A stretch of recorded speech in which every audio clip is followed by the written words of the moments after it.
e te iwi and welcome to another episode of Inside Netball. Ko Ravinder Hunia tōku ingoa, and joining me today is former Silver Ferns captain Annie Stanley and former Silver Ferns mid-quarter Courtney Tairi. Ngā mihi korua. Kia ora, ladies. Kia ora. Now look, we're going to get right into it today. All 6 ANZ Premiership teams have finally been announced, with the Central Pulse, of course, announcing their 10. And here to tell us a little bit more about that is Central Pulse head coach Yvette McCausland-Durie. Kia ora whaia, thank you so much for joining us. Congratulations on your team announcement. We have all been waiting to see what your team would look like. Can you give us a quick outline on how you got to your final 10? Yeah, we were a bit delayed out the blocks there, weren't we? I think not helped by the fact that I was a bit delayed out the blocks myself. But look, really good composition. I think the balance for me was really about, one, working out who was still there and remaining from the 2021 season, and keen to obviously work through then. The balance of the 10, I think, is the really interesting mix, how you get the combinations, the slide. So we've gone pretty much with a 3-4-3 split. However, in the mid-court, there's the potential for Binnian, obviously, who can cover in at goal attack, and then in that defensive end, the slide with Kristiana, who can cover into the middle. So, yeah, I'm really pleased with it. I think it's certainly got some points of difference, and I feel if we make a change, and I haven't been great with making lots of changes, I generally stick with the 7, but certainly think that with the changes, we've got some real points of difference to add to performance. Yvette, you hear so much about the contracting process from players that it's a bit of a bloodbath, it's a free-for-all, and it can be challenging for not only the players but the coaches. How challenging was it for you? And given you came in, well, you were announced as coach sort of towards the latter end of the season, did you contract all your 10 players?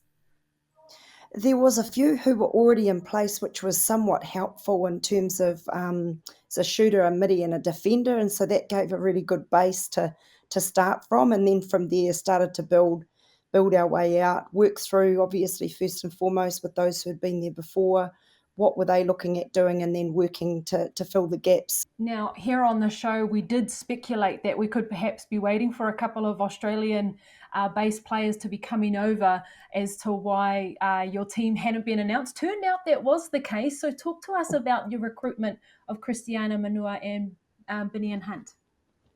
Yeah, look, for both of those players, we'd been looking for, I think for me it was finding some experience and some points of difference. And so in regards to Kristiana, that ability, she'd obviously been playing in New Zealand before. I was really keen to make sure that any athletes we had were eligible for the national program and for selection, and that was a really important piece for me, that we were adding value not only to our franchise but to the Netball New Zealand program as well. So Kristiana was really about looking at her saying, gosh, there's some power there. She's been here before. She's got the ability to add value both at goal D and at goal keep, but also at wing defence, which is where I thought we could add some variation. So I was keen to get Kelly back into the defensive circle at goal keep. I thought that's where she adds massive value, and is certainly incredibly proud of what she did over in that goal defence position through the season. Lots of new learnings, but felt that was where I think she's the most solid.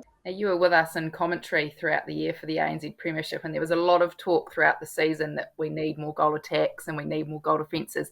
In picking Manu'a and Hunt, did you have a conversation with Nolene Tarua at all, given that Hunt is from the Sunshine Lightning, where, of course, Knowles has previously been with? Did you have any input from them just to give them the big tick to come across? Yeah, both the players had made contact with the franchise, and potentially other franchise as well, with an interest in coming to New Zealand. So that was a really good start, that we actually had that conversation open with their agents as such. And so when we got that, we did do some follow-up with other coaches. We interviewed them, caught up with, I certainly did give Nolene a call and just say, look, what's been your experience?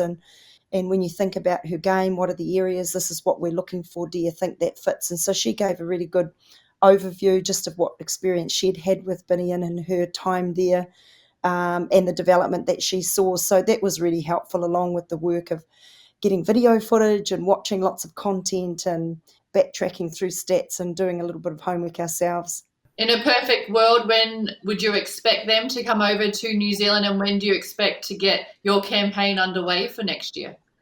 Yeah, perfect world would have been yesterday. I can't wait to get everybody training and get them whipped into shape and fast and furious. But yeah, certainly in the queue with everybody else, trying to get a space to bring them out. The ideal, we start November 30 with a training camp, and so the ideal would be to have them out at that stage. Now, Yvette, you have two portai on. You got one with the Central Pulse and another with the New Zealand Under-21s team, a side that was also announced over this past week. How are you looking at juggling two sides, especially you've had so much input? I thought you'd come away from the Pulse to really give, all your attention to the Under-21s. How are you going to work this juggling act in 2022?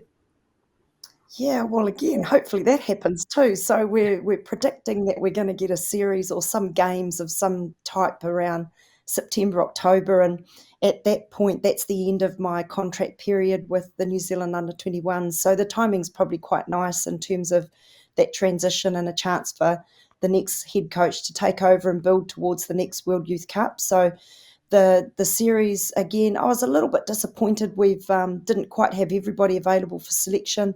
Some of it was due to injury, and that was really interesting for me. I wondered whether it was part of this changeover from the last lockdown and that ability just to manage themselves physically in terms of loading, but quite a few injuries. And then, of course, we'd set 16-1 just under the Silver Ferns yo-yo standard for selection. And what I am really pleased with is a number of other players have come through, and some are new to people. They've largely been in National Netball League and probably haven't seen a huge amount of court time. So a really good opportunity to expose a number of new players at that level. And we've had a Zoom. Again, we've got things all set up with them. We had another team meeting this morning just to touch base and check in on them all. And what I just love is you forget the first time you ring people who haven't played for a New Zealand team before, just the sheer elation, joy, and it's such a privilege to be part of, and equally, to be able to tell people that they haven't made it is always a challenging call to make too. But no, I look forward to it. I think there's a real good mix. We've spent emerging talent panel, spent a lot of time over a number of years really getting to this pointy edge of selecting a team. So grateful to Netball New Zealand for affirming that there will be something in place, and certainly the England series is the first priority, and then no doubt we'll have an opportunity behind that. Finally, a lot of those coaches are a part of programs like that, to be better, to coach, these elite teams such as yourself. And a lot of New Zealand Under-21 coaches do go on to the Silver Ferns setup. It's a setup you've been a part of in the past. Do you see yourself striving to be back in that mix again in the future? Yeah, I think Knowles is doing a really good job, so we'll keep her going, I think. I certainly enjoy that opportunity to learn. Yeah, but I think always interested in, development, learning. I left, in terms of the Pulse role, left it loving it, enjoyed every moment of it. It was really about getting home and spending some time here, and I've enjoyed that piece. So realistic about the fact it's all encompassing and it takes a huge amount of energy, and it's very public. And I was saying to players the other day, we're fortunate to have the jobs that we do and feel really privileged, but certainly know that we're always it's one job where you get assessed every practice, every decision you make, every day. It's not like a once in a year 360 feedback and you keep your job and tickety-boo, you carry on. So I'm fully aware of the pressure that is there. Enjoy it, love that aspect of it, and I think it's really just about having clarity of what we want to achieve, clarity of what each person brings to their role within the environment, and for me that real clarity about wanting to be different, wanting to add value, and wanting to make sure that every player leaves a better person for being in the environment, a better player, and more importantly, that they want to continue in the game. Just quickly, Yvette, commentary or coaching, which is harder? You were with us in commentary this both year. So difficult. I can remember the anxiety of thinking, what am I going to actually say? What did I just say, actually? But thoroughly enjoyed it, and I just I'll miss so many pieces about that, because there were moments there where I was like, God, I'm glad I'm not a coach sitting there with that kind of pressure making those decisions. But you could feel it. You're sitting there and you're feeling everything they're going through, and it's Yep, that'll be me on the other side next year, having to answer your tricky questions, I'm sure. You always give us good answers. We don't know how you do it, Yvette. You make it look so effortless, seriously. I'm looking forward to it. It will be, been a lot of planning. Lockdown has been fantastic for being able to focus on a lot of planning for next year. And I do think the devil's in the detail and that ability to plan early. So, somewhat grateful for lockdown. Well, thank you so much, Yvette. I'm sure everyone can't wait to see you back on those coaching benches, both of them. All the very best moving forward. Pleasure. Thank you for your time. See ya. Thanks, Yvette. See ya. Now, in other New Zealand international team news, we've learnt our new Silver Ferns captain for the upcoming series against the England Roses will be Gina Crampton. Wahine mā, what are our thoughts on this amazing announcement?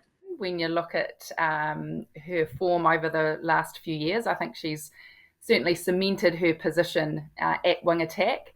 And I think, there's a realness to Gina. She's gone through challenges. She's had adversity. She made the Silver Ferns in 2016, of course, missed out on that 2018 Com Games team, which probably looking back wasn't a bad thing, and then managed to fight her way back in the team and go to Liverpool in the World Cup. And I thought she probably had her most outstanding performance in that World Cup final when they beat the Aussies. So she's really put her foot down, done the hard yards, but she's had the challenges, and I think that adds to her story as a captain. She's had to go through adversity, she's built resilience, and I think for that she'll be able to understand what it takes to get to the top, and I think she'll lead the team well. So I'm excited for her, and backed up by Sulu Fitzpatrick as vice captain. Courtney. Yeah, I agree. I think they're both. I think they were everyone's choices.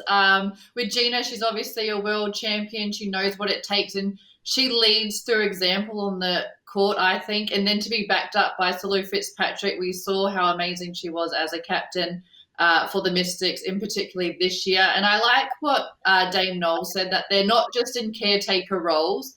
They are there as an vice captain to stand in, to do the job, and she has full faith that they will do it. And then once, obviously, Amelia Rand and Jane Watson come back into the mix, and they'll obviously reassess. But I do like that Noel said that it's not a caretaker role. These are our captains, and this is our way forward for now. Absolutely, and it's actually hard for me, for one, to remember a bad game that she's actually had. We're always talking about her amazing performances, both Silver Ferns and the Northern Stars. And look, we are spoiling you today, Whānau. She is here herself to talk to us all about this new announcement. Joining us now is Silver Ferns captain number 28, Gina Crampton. Well, Gina, congratulations on the new announcement as captain. Can you talk us through how you found out that you got this new title? Yeah, thank you very much, and thank you for having me on today. I got a call from Knowles a couple of weeks ago, actually. We sort of had a conversation about it, and she asked me if I'd like to take up the offer. And she actually said to me, take a few days to think it over, but not too many days.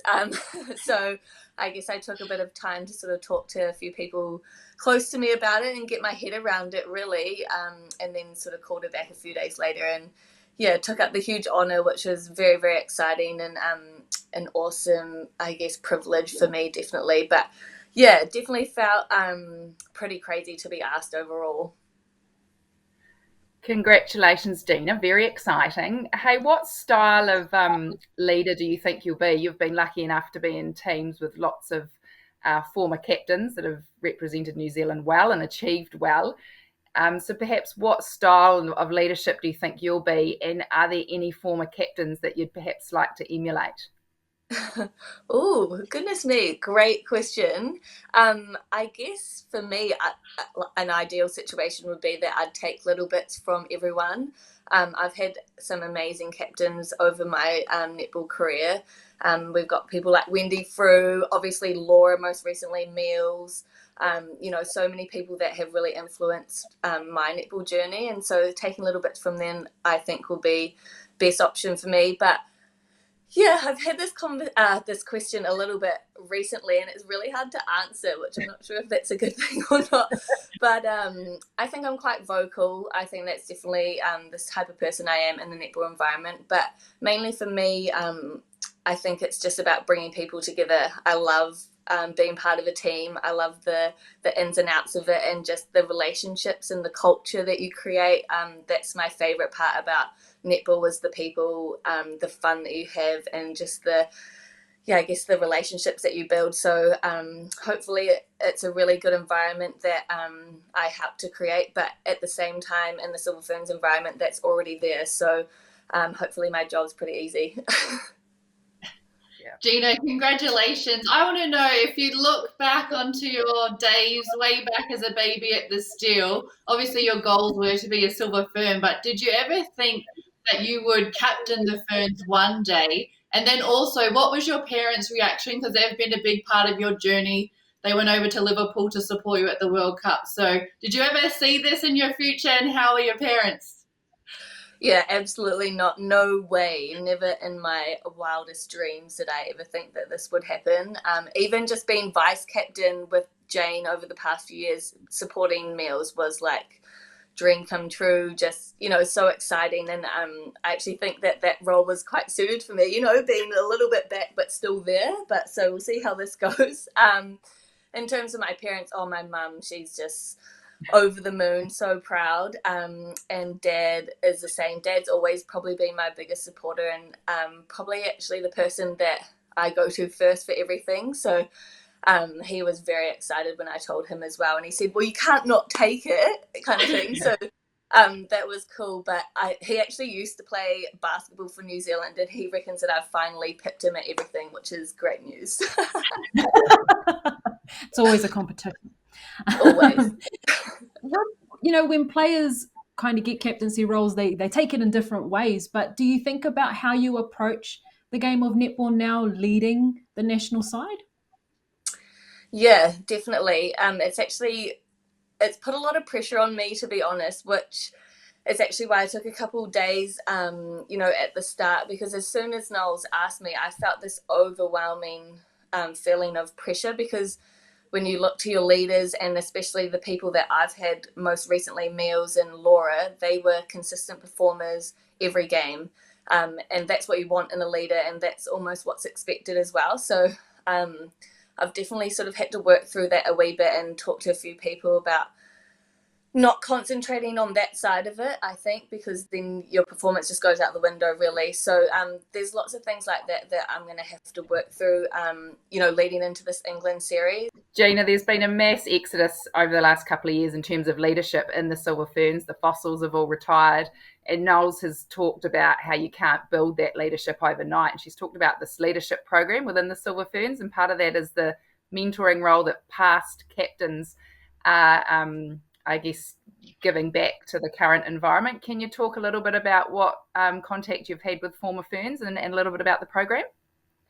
Yeah, it's actually been really awesome. Obviously, you can't replace, all the experience that Maria, Casey, and Laura had, all in one at the same time. So we, throughout the year this year, Jane, Meals, and myself, plus all of the ANZ Premiership captains, have had sort of leadership programs throughout the season, which has been really awesome. We probably did 3 or 4 throughout the season, with people completely out of netball, sort of taking us through little sessions, and then also we've been in touch with Laura a lot. So that's been really awesome, and I think, you can't deny how valuable that is going to be for us going forward.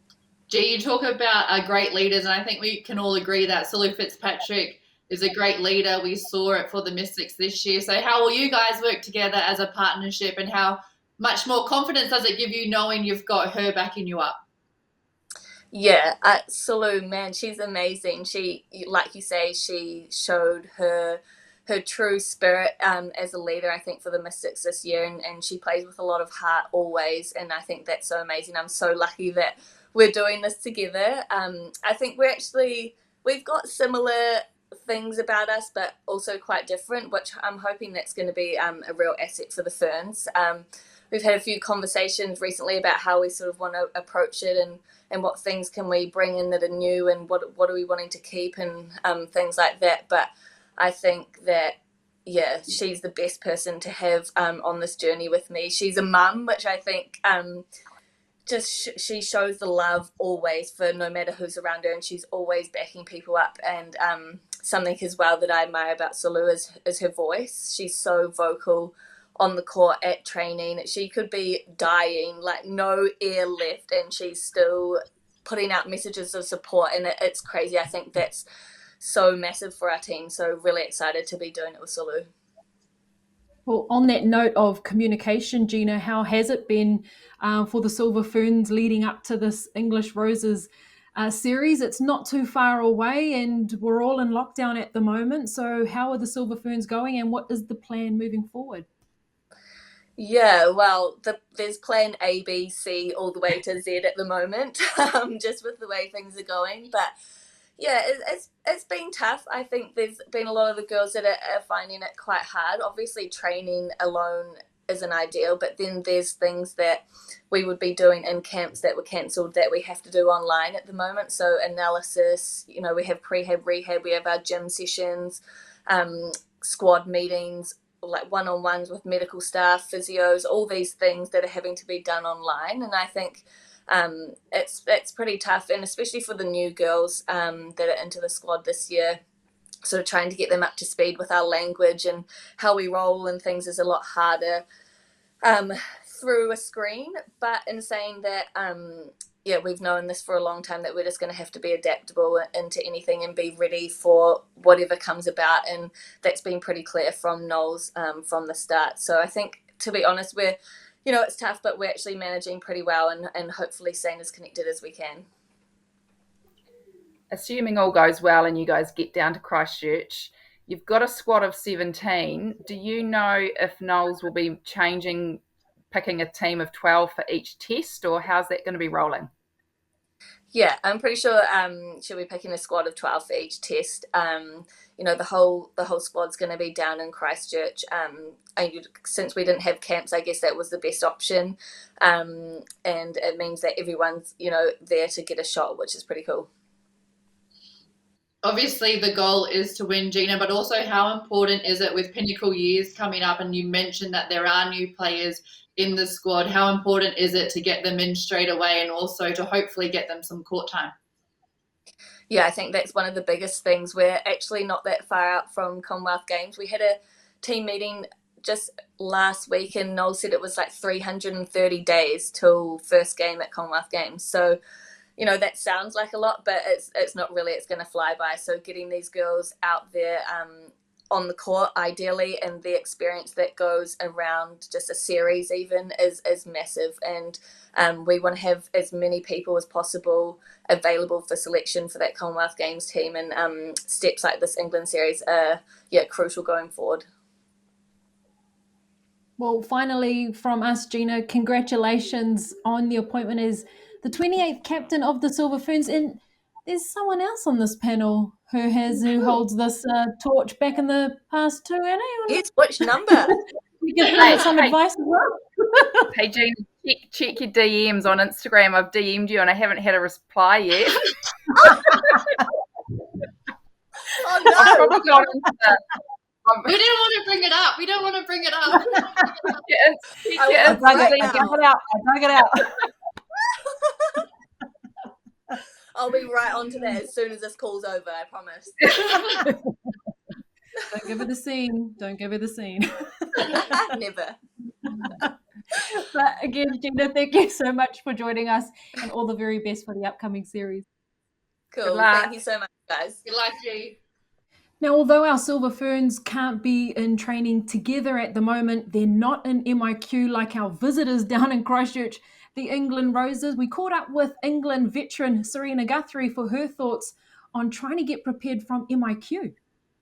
I think for everyone this year, it's a huge year, Commonwealth year and World Cup year. They're the years that you really want to be involved in, internationally as a player. So it's good to see that we've got a lot of competition for spaces, some great talent, some youngers coming through. You got like G Fisher, who's had like an amazing breakout year down with the steel. And then you've still got our old hats like the Joe and the Helen. So, it's a really exciting year. But I think for us at the moment, like this tour, it's just about taking kind of step by step.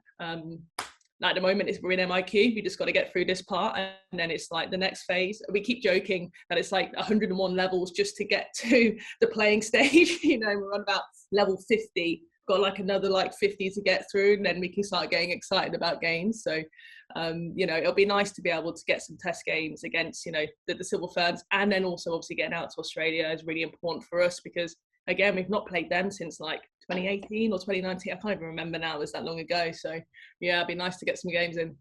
Very unpatriotic of me, but I'm almost looking forward to that Aussie series more than the Fern series, to be honest, because you guys haven't played each other in so long. Do you know any more details about that? Like when you're actually heading over? I think I've heard the games might be in Perth. I mean, what do you guys know that you're allowed to share, obviously? Yeah, no, it's a really good question. Like the truth is that we don't know a whole lot at the moment. I think like what people do or don't know, I think across the board the staff are really cautious about sharing info, because it could change. Obviously COVID over there and what's going on with the States is just kind of like forever changing. So 1 minute it's Melbourne, then it's Perth, then it's Brisbane, and we're like, okay, let's just get through New Zealand first and just let us know when we're on the plane where we're heading. So what we do know is that there will be a series, and we will be going up against them, which is great news. It's just we're not 100% sure what that looks like yet. So I suppose we're just going to have to sit tight, and the whole unknown thing has become the norm for us. So we're kind of comfortable with it now. It's just nice to know that we will get some games, I suppose. Yeah. MIQ becoming the norm as well. What are your hot tips for surviving MIQ? Do you guys have like a culture committee? I'd imagine you'd be right up there with keeping everyone's morale up.